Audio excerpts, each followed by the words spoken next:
Jay here from Stretford Paddock. This is the Paper Talk. As you can see, I'm in the studio. It's live. You know what to do. Get involved in all the comments and the chat and let us know what you think about all the latest Manchester United stories that we will be covering. There's a few to get through. There's obviously the Neymar story that you've probably seen on the thumbnail. We'll get into that because story being the operative word on that one, in my humble opinion. You may disagree. We're also going to be talking about Jamie Carragher apologising, and rightly so, for his treatment of Lisandro Martinez, the nonsense that he spouted when Martinez signed for Manchester United. He's now admitted he got that all wrong. So we're having a little look at that. We'll also be looking through his and Gary Neville's Premier League teams of the season. And there's an anti-Martial story that may have a little bit of legs into it, but we'll get into all that as well. And we'll give you any sort of update on the takeover, although there isn't much of one, if I'm being brutally honest. So make sure you are getting involved and also hitting that like button. There's only 21 likes. That's absolutely disgraceful. Let's get to 100 likes. Loads of people already in the chat.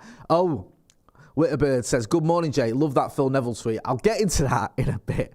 Thank you. Yeah, Phil Neville giving what can only be described as an absolutely comedy gold press conference for Inter Miami. Jacoya Trott, Tobias Nilsson, morning Jay, Eli Harrison, morning Jay, Jays Parker, morning Jay, good to see you today, good to see you as well, Jay. Abhinav Verma says, Jay, is the anti-Martial story got more legs? Oh, sorry. Yeah, is the anti-Martial story got more legs than Martial has shown this season? Well, we'll be getting into that as well. Stuart Davies says, morning Jay from Swindon. Hook says, morning Jay from Ireland, looking well, sir, thank you. Manak5 says, morning Jay, heads extra shiny today. And also Nadav Malakov Golan says, morning Jay, cheers from Israel.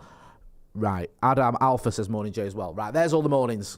Let's get into the stories. Neymar. Right, now this was being reported, I think the Evening News had it, and it was quoted as from L'Equipe, which is a French outlet. Now, you can see there, we've got this from Get Football News France. It says here, PSG, you can read there, PSG and Manchester United have entered into talks over the possibility of bringing out of favour Brazilian playmaker Neymar, 31, to Old Trafford, according to a report from L'Equipe. The 31-year-old, yeah, we get it, is seriously considering leaving the French capital after sealing a record-breaking $222 million transfer from Barcelona to PSG 6 years ago. Very sort of pleasing that number in it, 222. Do you know what I mean? All very balanced. I like that. And the League One leaders will not get in the way of their players' desires to leave. There's a few things it says here. You can see further down, it says Brazilian midfielder Casemiro is reportedly pushing for his fellow countryman to join him. Now, on the Neymar front, you look at it, Neymar is a fantastic player. There's no doubt about that. He's scored loads of goals. He's won loads of trophies. He's done well in France. He's obviously done a lot better at Barcelona. He's arguably one of the best players in the world. We know that. In terms of his ability, there's no question it. The problem we've got with Neymar is this is sort of indicative of what has happened at Manchester United. The idea that we can get these players who are past the best, who probably aren't coming to Manchester United all the time for the right reasons as well. A big part of it is a massive payday. They just want to sort of see out the autumn of the career with a big payday and maybe sort of try and win a few trophies, but that's not the sort of motivating factor for them. The motivating factor, more often than not, is money and going to a big club when you're sort of winding down your career. And it just hasn't really worked for Manchester United. Yes, we've had Zlatan Ibrahimovic, who came when he was, 35, and that did work. That was the one that did. We had a good season out of him where he won 2 trophies. We then extended his contract, I think, for another season, or he stayed for another season. He'd been injured. It didn't work out. We've had the likes of Odion Ighalo, a stopgap, really. Didn't really work, if we're being brutally honest, although I like the kid. Should never have been at Manchester United. I'm sorry, but he shouldn't have been. We were linked with Erling Haaland the time we got Odion Ighalo, so you can make of that one what you will. Then we get Edinson Cavani, again, has a decent first season, probably stays a little bit longer, or it goes sour for whatever reason. In his second season, almost useless in that second season for a multitude of reasons, injuries, whatever, being upset the fact that Cristiano Ronaldo come in, however you want to look at it. Then you get Cristiano Ronaldo. Again, there's a sort of pattern emerging here. Decent first season, scores a lot of goals, I think 24 in all competitions, including 18 in the Premier League. Second season, it all goes wrong and he ends up leaving under a cloud after giving that interview with Piers Morgan. We keep getting these stopgap strikers for the wrong reasons as well. The big names. They've scored lots of goals in the past. They're coming to the end of their careers. We throw loads of money at them and it doesn't work out. At some point, Manchester United have to change the way we approach buying strikers. We have to think a little bit more long term. Now, you may say, well, Neymar 31, Harry Kane's going to be 30 if we buy him. Harry Kane should be able to play in the Premier League for a few more seasons than Neymar. And also, Harry Kane's injury record is fantastic, really. The last few years, he's barely missed a game. I think the last 2 years, he's missed about 5 or 6 games, something like that. He's not missed many games at all. Neymar, completely different. He's missed a lot of football matches over the last few years. He's injured now. He's out for, I'm just going through the stats here, he's out for 130 days because of ankle surgery. He's out till June the 30th, so he's basically missing the rest of the season. That's from February. So he's missed 15 games he'll have missed for PSG. You go back a little bit further to November, he missed 9 days because of an ankle injury. Then in February last year, there was fitness, there was an ankle injury. Before that, abductor problems, fitness, abductor problems, ankle problems, adductor problems, coronavirus, not his fault. I'm not saying any of these are his fault, but there's a series of injuries here where he's missing game after game and 4 games here, 4 games here, 1 game here, 4 games here, 9 games here. I know there's all these rumours about he always takes time off to go to his sister's birthday party or whatever it is, but put all that to one side. He misses a lot of games. He's not getting any fitter as he gets older. You're going to be bringing in a player who's going to want massive wages, who's more or less winding down his career. Is that a good move for Manchester United? Has it been a good move in the past when we've made these sorts of deals? No. We need a player that can come in, play consistently, and do a job for us, and have that desire as well to win things. I'm not saying these players like Igalo, like Ronaldo, like Cavani, like Neymar don't want to win things. Of course they do. Cristiano Ronaldo is a born winner. But is that same level of desire, the right reasons there for coming to Manchester United at that stage in the career? Harry Kane would come to United, you'd imagine, because he'd want to win things. Victor Osimhen, who's a lot younger, 23 I think, would want to come to United and win things, and also would be around for at least another, hopefully, 6 or 7 years. Someone like Neymar, you're probably going to get 1 or 2 seasons out of him. It costs you a lot of money. He'll miss a lot of games for injury. And then in a couple of years' time, we'll be back to square one. We're going, we need a striker. We need to challenge again. What's the latest big-name striker that's, in decline? We'll probably end up going for Harry Kane then when he's 33. So I'm just not into this move at all. I don't actually, though, believe it will happen because it's already been sort of dismissed by some journalists. We've got a tweet from Julien Laurens, and I just picked him out. I could have gone with other people as well. He says, being told, and Mark Ogden as well, there is no truth in the Neymar to Manchester United report. Julien Laurens does stuff for ESPN. He's done stuff for BT, RMC Sport as well, and 5 Live. He's a French reporter. I think he's in England, though. So, yeah, I don't think there are any real reasons to believe this, if I'm being brutally honest. I think this is a bit of paper talk in every sense of the word. The Quip have jumped on it, ran with a story. Oh, Casemiro's Brazilian, Neymar's Brazilian. Has he had a word with him? Maybe he does want Neymar to come to Manchester United. Maybe he's seen how good Neymar is and thinks, I'd have a bit at Old Trafford. But it's not up to Casemiro to make the signings at Manchester United. It's up to the manager. Does Erik ten Hag, with what he's trying to do, want to bring in another big money signing, past his best, to fit into this project? When I say another one, I mean, I don't know. I know he didn't bring in Ronaldo, but he obviously had issues with Ronaldo. So I just don't think this works at all. And listen, I've said it before. If Neymar arrived at Old Trafford, there'd be a part of you where you're going, wow, Neymar. And I'd be as guilty as anyone. What a player. I can't believe we're going to watch Neymar in a United shirt. But in the cold light of day, we have to be honest. Is this a good move for Manchester United? No, I don't think it is. I don't think it'll happen, but I don't think it should happen either. I think Manchester United needs to be a little bit more sensible in the transfer market. We did it with the likes of all those players I mentioned. Also, Alexis Sanchez was pretty much in decline when we got him, and look what happened there. Do you disagree? Do you want to see Neymar? Do you believe this story for starters? A lot of you probably won't, and I'm in that camp. Do you think we need to look elsewhere? Get involved in the comments in the chat and hit that like button as well. Jay Frisconi says, good morning, Jay. Excellent hoodie game today. Well done. Thank you. Do you think Erik ten Hag would have the grit to control a star like Neymar? We don't want a circus anymore. I am not sure if the juice is worth the squeeze. Your thoughts? I love that saying, if the juice is worth the squeeze. Is the juice worth the squeeze? I don't think it is. Nostalgic Norden says, lol, we are not going to sign Neymar. I agree. I don't think we will. Ute Hube says it has to be Kane, surely. He can't want to stay at Spurs. Now, Richard Porter says rather have Vinny Jr. I agree. I would rather have Vinny Jr. I don't think we'll get anywhere with that idea. I know he's not exactly happy with his lot in Spain at the minute after the racial abuse he suffered, but I don't see us getting Vinicius Jr., unfortunately. Jerry Jacob says, Jay, have a check on Swiss Ramble story on our potential owners. Worth a read. Ownership clarity required before we can daydream on transfers. That is a good point as well. Where do we stand at the moment with the ownership? We were told that this would be done in the first quarter, the ownership. That was the stories coming out a few months ago. Manchester United want to wrap up the ownership takeover within the first quarter. That's obviously not happened. Now there's stories about how the Glazers aren't sure whether they want to sell, or all of them aren't sure whether they want to sell, how this could go on till the summer. We could be waiting around for that. That's going to affect the transfer budget because Erik ten Hag doesn't know who he's going to be able to sign, what his transfer budget is going to be, and how much he's going to be able to spend. I mean, it's an absolute farce. I've mentioned this yesterday as well. The Glazers just had in the final insult as well. Abhinav Verma says, Jay, Housen and McCullough will go in conspiracy theories galore if Neymar comes to United, especially around March. I worry for Paddock's sanity. Yes, I do as well. David Backer says, where's the money to buy these players? That's a good question. We're hearing that at the moment, Erik ten Hag has got to sell to buy. He's certainly not going to be able to sell 200 and 250 million pounds worth of players, which is probably what United need to spend. And I think we need to go big in this transfer window. If you look at how far behind City we are, the fact that we do need a striker, probably need a midfielder and a defender as well, possibly even a goalkeeper. I mean, it doesn't make for pretty reading when you look at how many players Manchester United may actually need and how much we can afford when we haven't got those owners in place. We need ownership in place so they can go, look, here's a transfer budget. Yes, sell to buy to generate more funds, but here's, I don't know, let's say 150 million quid or whatever. Then you add in whatever you can get from sales. So you've got a workable budget of around 200, 220 million, whatever. That could work for Manchester United this summer. If we've only got the money generated from player sales, we are going to be in massive trouble. And I don't see us challenging for that title next season. And that should be the next stage for Manchester United. We should be kicking on.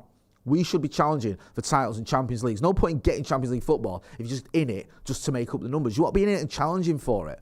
And at the minute, with the squad we've got, we're not going to be able to do that. You need to back this manager properly. Erik ten Hag's done a very good job in his first season. He's made some good signings. He's got the best out of some of his players. He's won a trophy. We're in with a chance for another trophy. And he's more or less got Champions League football. But he needs backing properly. It's no good just going, right, well, you can only have whatever money you generate. That isn't going to cut the mustard. And we're going to end up falling even further behind, I think, because Chelsea are going to spend big, as they always do. Arsenal are going to spend as well. There's a chance that Liverpool get their act together. So there's three teams that are going to be up in the sort of top level of the Premier League, challenging you'd expect for the title, or at least for the top four. Then you've got Manchester City as well. Newcastle are going to spend big. We know that. It's not going to be easy. You need to back this manager and you need to do it properly. Get involved in the comments and the chat. Glenn F says, it's load of scallops to take everyone's mind off the fact that the Glazers aren't selling FFS. Witterbird says, it's disgusting that one of the biggest clubs in the world having to go to Poundland for players. Exit light. Erik ten Hag, a great job, but didn't even make the 6 of the shortlist for Manager of the Year. WTF. I agree with that. Just on that front as well, because Manchester United don't always get a fair rub of the green, do we, with some of the comments from pundits and the opinions on us.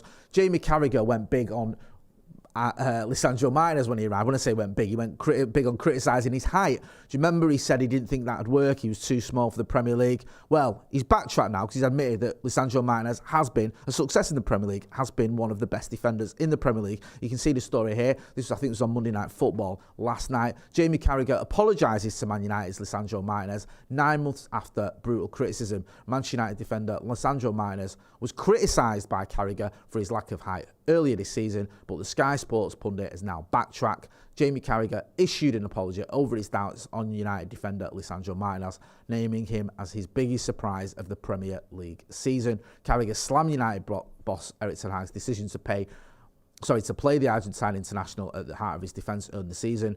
The Sky Sports pundit had urged United to take his £50 million signing out of the firing line. If you just scroll up a little bit as well. Carragher's concerns over Martinez were focused on his lack of height. Standing at 5'9", the Argentina international is the division's shorty centre-back, but Martinez has confounded the critics with his performances this season as a key player for United. He's done really well, hasn't he, Lisandro Martinez? We all know that. He kind of went round this apology route earlier, Jamie Carragher. Remember when he was on the overlap with Joe? Joe Smith called him out about it, and he kind of backtracked a bit then, but he's gone full turbo apologies here now, admitted that Martinez has been a big surprise. To be fair, Carragher, I mean, he got it wrong with the height thing, and I disagree with that when he said it. I thought, you can't just judge a player on his height. There's a reason this manager wants him. And also, Martinez had played, I think he played against Erling Haaland in the Champions League and done a good job. So it's not just he's too short. That's such a basic argument. It didn't make any sense. But there were some of us who probably didn't know just how good Martinez was going to be. I remember thinking with Martinez, if we get him, great. If we don't, it's not the end of the world. Now, I'm gutted he's injured. I can't imagine life without him. He's been an absolute revelation. So I get the part of the argument that he has been a surprise. But to just dismiss him because he's 5'9" was nonsensical. Just on the Gary Neville and Jamie Carragher front, they've been giving us their team of the year or player of the years, team of the years. And it's caused a little bit of controversy, as you can see, I'll talk you through it, sorry. Yeah, there you go. You see, there's Gary Neville's team of the season. So he's got Nick Pope in goal. I don't really have an issue with that. Kieran Trippier, Saliba, Diaz, and Estupiñán, the kid from Brighton, at left back. A couple of things there. I would have Martinez over Saliba. Maybe you can go, well, he's been injured, so does that for this last bit of the season, does that negate him? But then so is Saliba. So I keep saying his name differently, don't I? Saliba. So that undermines that argument.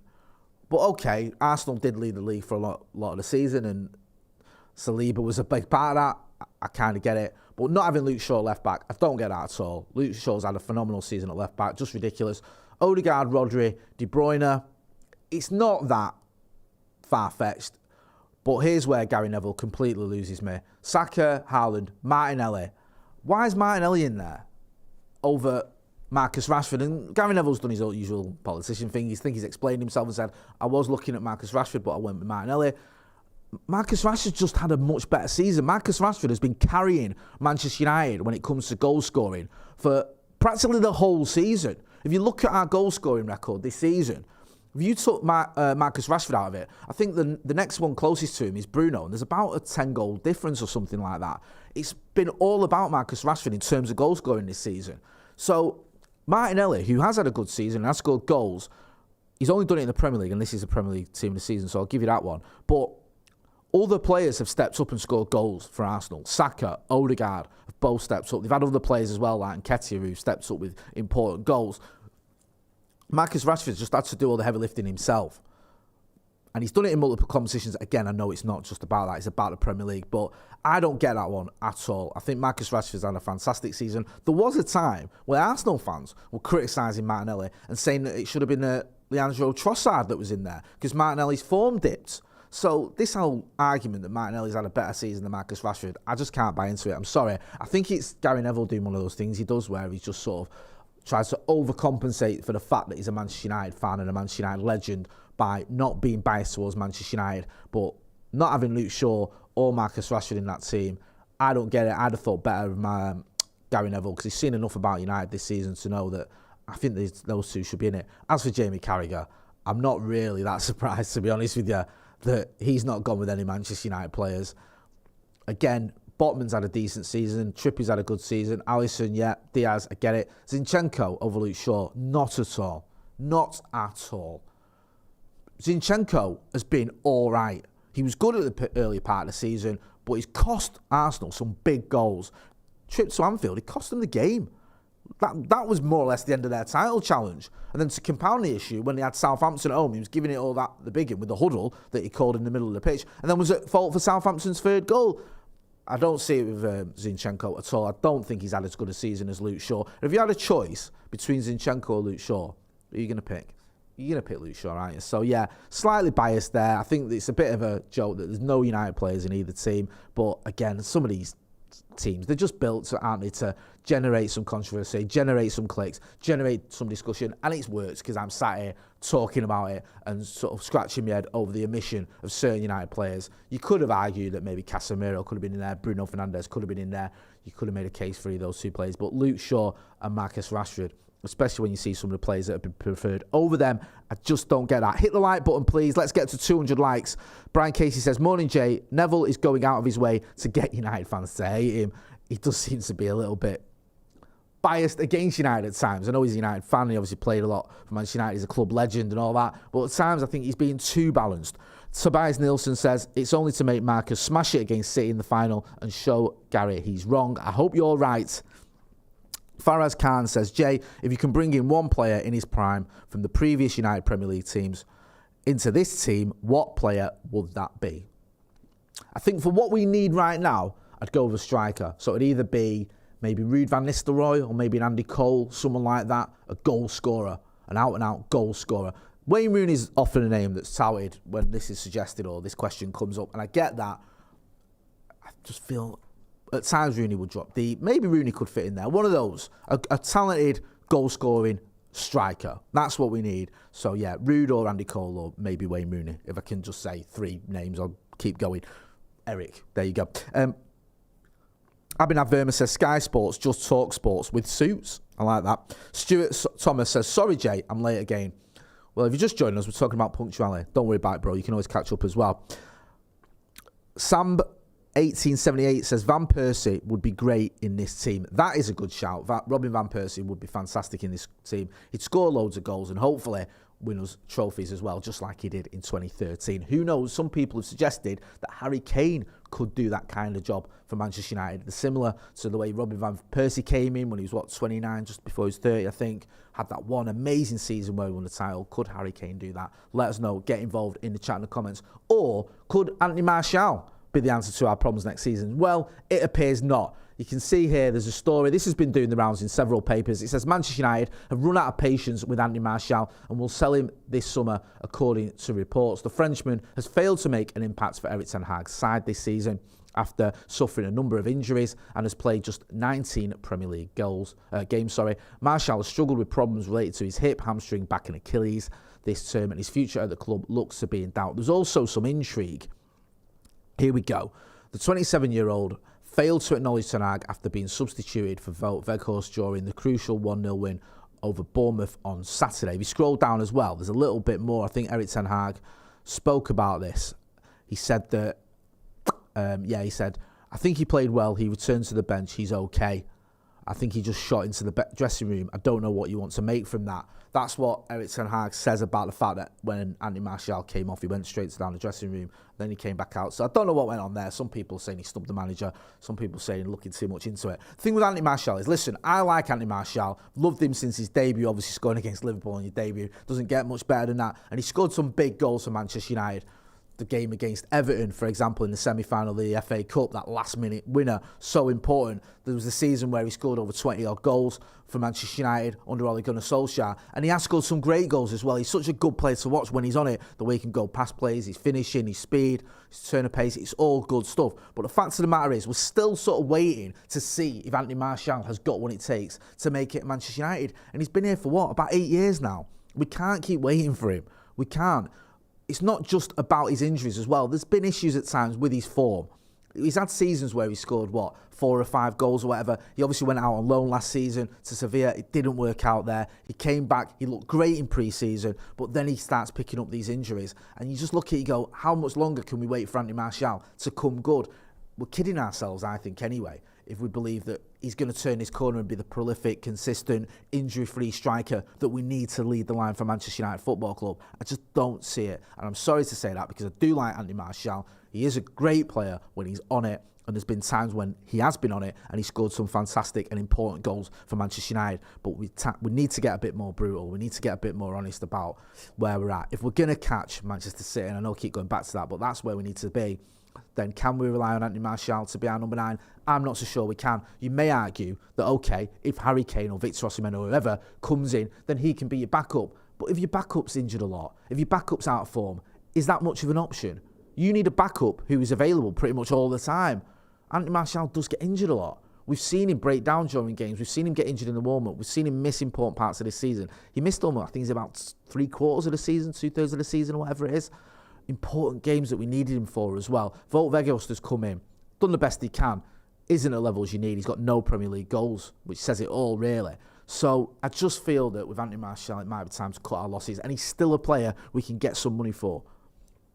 You can argue about how much money we will get. There was talk yesterday of Aston Villa being interested in him, possibly a loan, possibly a permanent deal. But a 27-year-old who has scored a lot of goals in the Premier League, those strikers are in quite short supply. So whilst there are issues there, I still think there will be a club to take a punt on him Not a club, though, that has aspirations of challenging for the title like Manchester United. Get involved in the chat in the comments and let me know. Do you agree? Do you disagree? Do you think Andy Martial still has a future at Manchester United? Or do you think we just have to go, look, Tony, there's been moments from you where you've absolutely shone, moments where it's just not happened. Now's the time to cut our losses. Tobias Nilsson says, Thuram on a free this summer as a backup for Kane. Faraz Khan says, would you take a striker like Vogt, but who can finish? Yeah. If Vogt Vegos could finish, it'd be great. But he can't, so he's not. BMW Racing 1974 says Martial needs sold, unfortunately. Om Konye says Martial bench or sell. Mark Griffith says no, sorry, thanks for the memories. Mark says Martial needs to go, not good enough to be first choice and also way too injury prone to rely on. Stuart Thomas says, I rarely disagree with you, Jay, but on this occasion, I still don't disagree with you. Right, okay. Darren Cox says Martial is finished. So a lot of people there thinking that Anthony Martial doesn't have a future at Manchester United. Someone, I think it was Whitterbird, referenced my tweet about Phil Neville earlier on. If you've not had a chance to see it, go and have a look. Not necessarily just on my Twitter. You'll see it on 90 Minutes, I think, tweeting. Phil Neville doing a press conference for Inter Miami. He gets annoyed with a journalist, interrupts him. He calls out the journalist. He loses his temper. He has a dig at the journalist. He says, show me a bit of respect. I don't interrupt you. Let me answer this question. And then he forgets the question. And he has to apologise and say, sorry, can you repeat the question? If you've not seen it, go and check it out. It's worth seeing. Listen, we all like Phil Neville, but it is comedy gold. What's not comedy gold is Manchester United being linked with Neymar, but I don't think it's going to happen anyway. So we'll wait and see who and when we do buy a striker. And as always, Matt, we'll have you covered there. We'll have it on the socials. We'll go live if we sign anyone. We'll go live if there's a takeover bid that is accepted, because we're still waiting, aren't we, for the Glazers to make up their minds on whether it's going to be Sir Jim Ratcliffe or Sheikh Jassim. There's sort one of Sheikh Jassim maybe going for West Ham. Hello, is that West Ham? If he doesn't get Manchester United. I don't know how that makes any sense. You're a United fan, you want to buy United, but if you don't get us, you're going to go and buy West Ham. Sounds like nonsense. But anyway, we'll keep you posted. Any developments on that front, make sure you are hitting like, share, and subscribe. Subscribe to the channel if you're not doing already. I've been Jay Motti. This has been The Paper Talk. Thanks for watching.